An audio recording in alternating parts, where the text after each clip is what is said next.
Assalamualaikum warahmatullahi wabarakatuh. Yang terhormat dosen pengampu Ibu Apoteker Mira Febrina Magister of Science dan teman-teman semuanya. Kami dari kelompok 4 yang akan mempresentasikan materi tentang neurotransmitter yang beranggotakan yang pertama ada Adelia Aisyah, yang kedua ada Elvi Rahmania, yang ketiga ada Inaya Dwi Amanda, yang keempat dengan saya sendiri Muhammad Faisal Akbar, yang kelima Natasha Syafitri, yang keenam Rindu Septia Zaribi, yang ketujuh Sabila Syukrani, dan yang kedelapan Tasya Al-Fatih. Pokok pembahasan yang akan kami bahas yang pertama adalah definisi, kedua jenis-jenis, ketiga fungsi, 4 penggolongan pada reseptor, 5 mekanisme kerja pada reseptor, dan yang terakhir 6 contoh-contoh obat. Baiklah, materi yang pertama yaitu definisi yang akan saya sampaikan sendiri. Neurotransmitter adalah bahan kimia endogen yang mengirimkan sinyal dari neuron ke sel di target sinaps. Neurotransmitter yang dikemas ke dalam vesikel sinaptik berkerumun di bawah membran di sisi presinaptik sinaps dan dilepaskan ke dalam celah sinaptik, di mana mereka mengikat pada reseptor di membran pada sisi postsinaptik dari sinaps. Neurotransmitter merupakan zat kimia yang disintesis dalam neuron dan disimpan dalam gelembung sinaptik pada ujung akson. Zat kimia ini dilepaskan dari akson terminal melalui eksositosis dan juga direabsorpsi untuk daur ulang. Neurotransmitter merupakan cara komunikasi antar neuron. Neurotransmitter merupakan suatu mediator kimiawi yang dilepaskan ke dalam celah sinaps sebagai respon terhadap potensial aksi yang telah mencapai ujung saraf. Pelepasan neurotransmitter bergantung pada kekuatan impuls dan membutuhkan influx ion kalsium pada terminal presinaps. Selanjutnya itu ada jenis-jenis neurotransmitter. Yang pertama asetilkolin. Nah, fungsi asetilkolin ini antara lain mempengaruhi kesiagaan, kewaspadaan, dan pemusatan perhatian. Nah, gejala defisinya meliputi kurangnya inhibisi, berkurangnya fungsi memori, euparia, dan antisosial.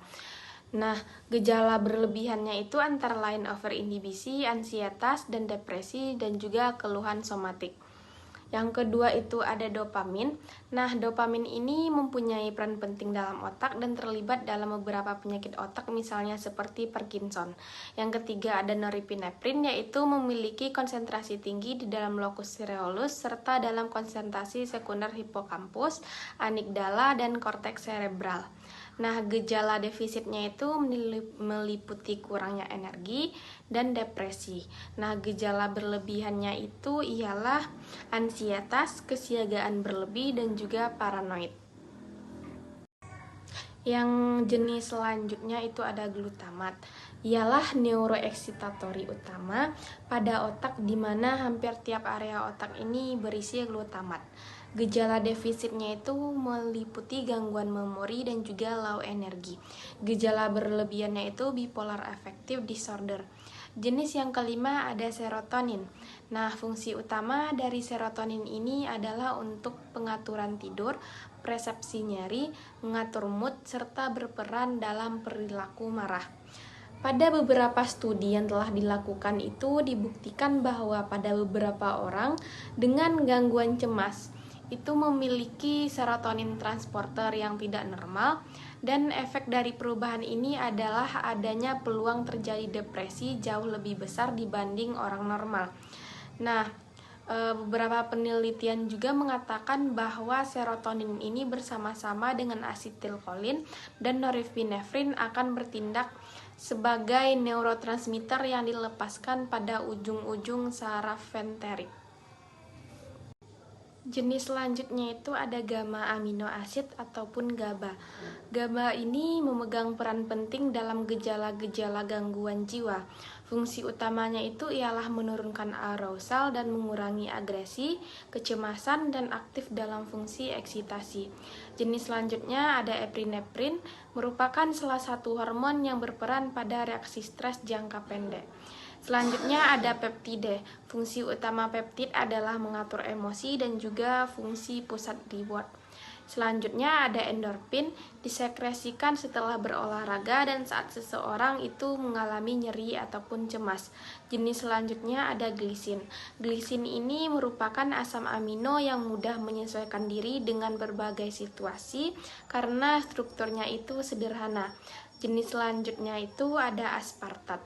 Nah, fungsi dari aspartat ini diketahui sebagai pembangkit neurotransmisi di otak dan juga pada saraf otot. Selanjutnya, jenis yang terakhir ada nitrat oksida. Nah, zat ini itu bertanggung jawab terhadap tingkah laku jangka panjang dan untuk ingatan. Selanjutnya, ada fungsi neurotransmitter. Yang pertama, neurotransmitter eksitasi. Neurotransmitter jenis ini memiliki efek rangsang pada neuron, yang berarti mereka meningkatkan kemungkinan bahwa neuron akan menembakkan potensial aksinya. Beberapa neurotransmitter merangsang utamanya termasuk epinefrin dan norepinefrin. Nah, yang kedua, ada neurotransmitter penghambat. Neurotransmitter jenis ini memiliki penghambatan pada neuron. Mereka mengurangi kemungkinan bahwa akan menembakkan potensial aksi. Beberapa neurotransmitter penghambat utama termasuk serotonin dan asam gamma aminobutirid atau disingkat GABA. Nah, baiklah, selanjutnya saya akan menjelaskan tentang neurotransmitter neuromodulator, yang dimana neurotransmitter ini mampu mempengaruhi sejumlah besar neuron pada saat yang sama. Neuromodulator ini juga mempengaruhi efek pembawa pesan kimia lainnya ketika neurotransmitter sinaptik dilepaskan oleh terminal akson untuk memiliki dampak kerja cepat pada neuron reseptor lainnya. Neuromodulator berdifusi melintasi area yang lebih luas dan bertindak lebih lambat. Neuromodulator dan neurohormon merupakan kata yang paling sering digunakan untuk menunjukkan sinyal kimia yang mengalir di antara neuron, yaitu neurotransmitter. Nah, baiklah, selanjutnya saya akan menjelaskan tentang penggolongan reseptor neurotransmitter, yang dimana penggolongan ini terbagi menjadi 3 jenis utama di otak, yaitu biogenik amina, asam amino, dan peptida. Nah, di sini saya akan menjelaskan tentang amina biogenik. Aminobiogenik merupakan neurotransmitter yang paling dikenal karena mereka adalah yang pertama kali ditemukan. Tetapi mereka merupakan zat neurotransmitter yang hanya sebagian kecil dari neuron. Untuk materi selanjutnya yang akan dijelaskan oleh rekan saya. Baik, selanjutnya neurotransmitter asam amino. Neurotransmitter asam amino itu terlambat untuk ditemukan, terutama karena kesulitan dalam membedakan asam amino yang ada sebagian besar protein dari asam amino yang bertindak terpisah sebagai neurotransmitter. Neurotransmitter asam amino ditemukan lebih dari 70% dari neuron. Baik, selanjutnya neurotransmitter peptida. Neurotransmitter peptida adalah intermediate sedang dalam hal persentase neuron yang berisi neurotransmitter tipe itu.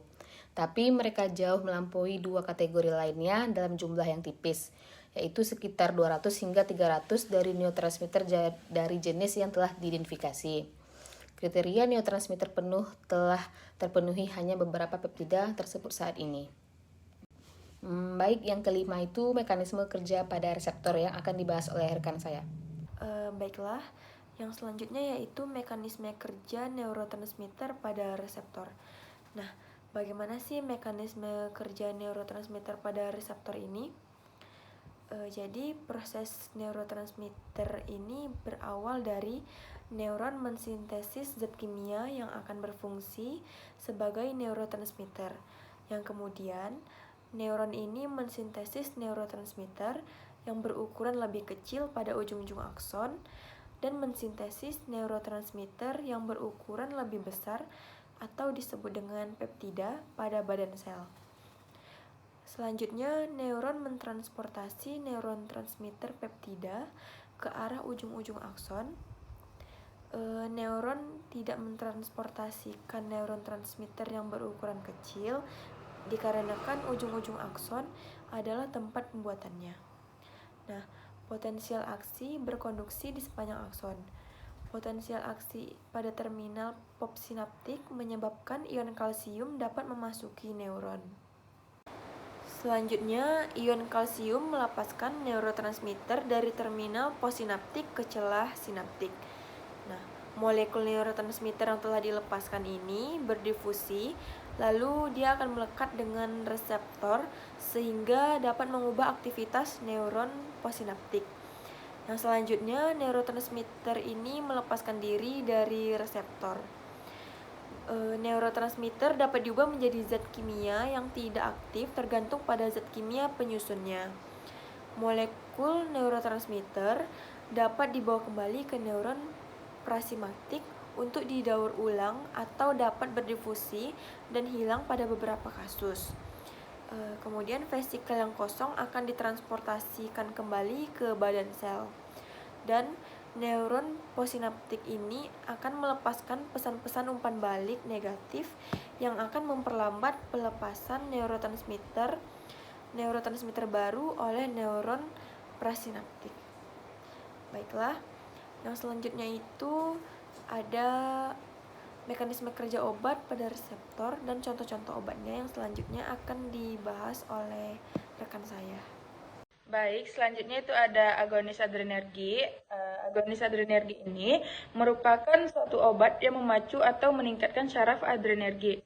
Obat-obat yang bekerja dengan cara ini itu bereaksi dengan reseptor adrenergi, di mana reseptor adrenergi ini ada reseptor alfa dan reseptor adrenergi beta. Nah, obat-obat yang bekerja berdasarkan agonis adrenergi ini itu dibedakan menjadi dua, yaitu ada agonis secara langsung dan agonis yang bekerja secara tidak langsung. Untuk agonis adrenergi langsung itu terdapat dua tipe, yaitu tipe alfa dan tipe beta. Pada tipe alfa ini terdapat dua jenis reseptor. Yang pertama itu ada reseptor alfa 1, di mana obat sebagai agonis alfa 1 ini, contohnya tuh ada oxymetazoline dan phenylephrine. Kedua obat ini tuh berinteraksi dengan reseptor alfa 1, di mana yang menyebabkan kontraksi pada pembuluh darah.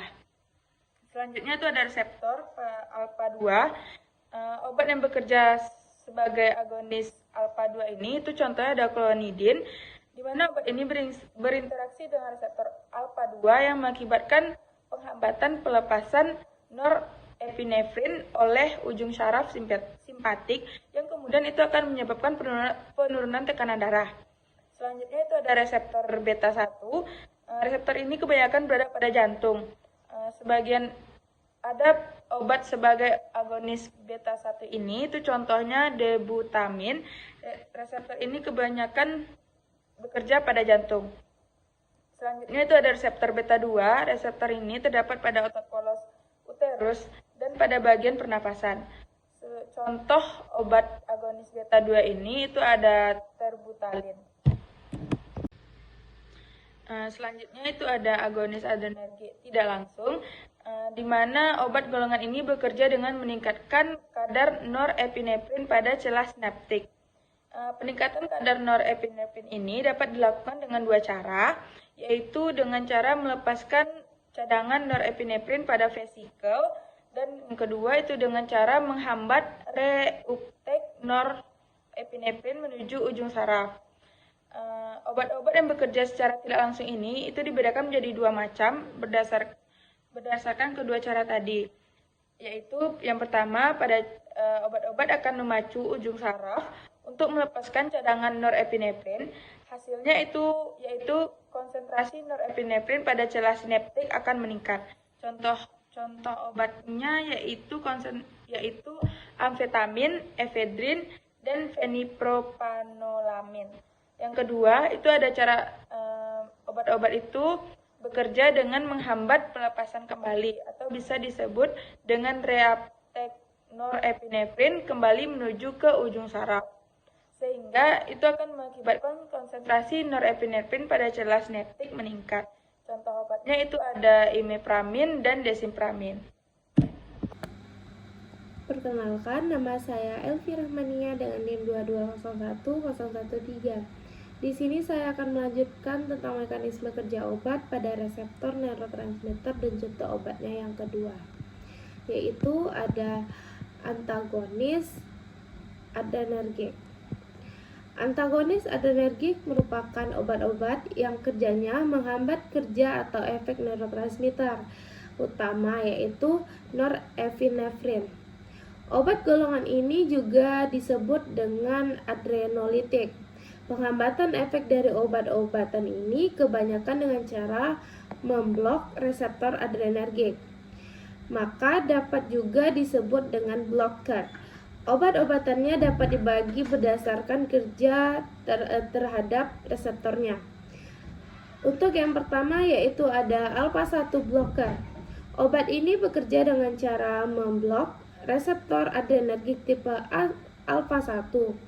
Reseptor ini berada kebanyakan pada otot polos pembuluh darah. Reseptor ini sebenarnya jika berikatan dengan agonis maka akan mengakibatkan kontraksi pembuluh darah. Tetapi jika diberikan obat golongan alpha-1 blocker ini, maka akan bereaksi sebaliknya, yaitu penurunan tekanan darah. Contoh obatnya yaitu adalah prazosin dan terazosin. Umumnya obat-obatan golongan ini digunakan untuk terapi hipertensi. Yang kedua yaitu ada alpha-2 blocker. Obat ini bekerja dengan cara memblok reseptor alpha-2. Reseptor ini jika berinteraksi dengan suatu agonis akan mengakibatkan penghambatan pelepasan norepinefrin pada ujung syaraf. Obat golongan ini jarang digunakan pada klinik. Contoh obatnya yaitu ada yohimbine yang digunakan untuk terapi gangguan ereksi. Yang ketiga yaitu ada non-selective alpha blocker. Obat ini bekerja secara tidak spesifik pada reseptor alpha, yaitu dapat berinteraksi baik pada reseptor alpha-1 maupun pada reseptor alpha-2. Contoh obatnya yaitu ada fentolamin. Yang keempat yaitu ada beta-1 blocker. Obat golongan ini mengakibatkan penurunan frekuensi dan denyut jantung karena reseptor ini berada dalam otot jantung. Contoh obatnya yaitu ada acebutolol, betoxolol, metoprolol, dan sebagainya. Yang kelima yaitu ada beta-2 blocker. Obat ini setelah bereaksi dengan menghambat aktivitas reseptor tersebut oleh suatu agonis, obat ini mempunyai efek yaitu kontriksi saluran pernapasan. Contoh obatnya yaitu ada propranolol. Tetapi reseptor ini bekerja secara tidak selektif, yaitu dapat memblok pada kedua reseptor.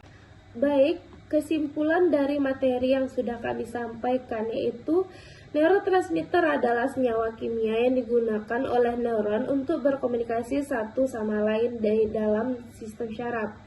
Neurotransmitter ini memainkan peran kunci dalam transmisi sinyal syaraf di seluruh tubuh. Mereka memungkinkan informasi untuk dipindahkan dari suatu neuron ke neuron berikutnya di sinapsis. Ada berbagai jenis neurotransmitter, termasuk serotonin, dopamin, asetilkolin, GABA, dan norepinefrin. Masing-masing memiliki peran dan fungsi khusus dalam sistem syaraf. Keseimbangan neurotransmitter sering terkait dengan kesehatan mental dan emosional. Ketidakseimbangan neurotransmitter dapat terkait dengan gangguan mood seperti depresi, kecemasan, dan gangguan mental lainnya.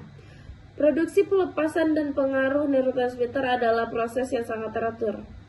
Gangguan dalam proses ini dapat memiliki dampak pada fungsi kognitif dan perilaku.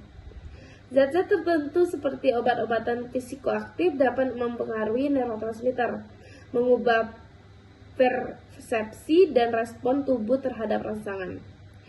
Pelepasan neurotransmitter biasanya mengikuti kedatangan sebuah potensial aksi pada sinapsis, tetapi juga dapat mengikuti potensial listrik dinilai. Zat kimia ini dilepaskan dari akson terminal melalui oksitosis dan juga direabsorpsi untuk didaur ulang. Neurotransmitter merupakan cara komunikasi antar neuron. Zat-zat kimia ini menyebabkan perubahan permeabilitas sel neuron, sehingga neuron menjadi lebih kurang dapat menyalurkan impuls tergantung dari neuron dan transmitter tersebut. Pelepasan neurotransmitter bergantung pada kekuatan impuls dan membutuhkan impuls ion kalsium pada terminal prinaps. Vesikel sinaps yang berasal dari badan sel ataupun dendrit merupakan tempat sintesis serta penyimpanan neurotransmitter lebih lanjut. Vesikel tersebut dapat mengandung lebih dari satu jenis neurotransmitter. Pemahaman yang mendalam tentang neurotransmitter ini sangat penting dalam bidang neurobiologi dan psikologi. Dapat membantu kita memahami bagaimana informasi dikomunikasikan di dalam otak dan di sistem syaraf, serta potensial dampaknya terhadap kesehatan mental dan fisik. Baiklah, mungkin itu saja materi yang dapat kelompok kami sampaikan. Kurang lebihnya mohon maaf. Assalamualaikum warahmatullahi wabarakatuh.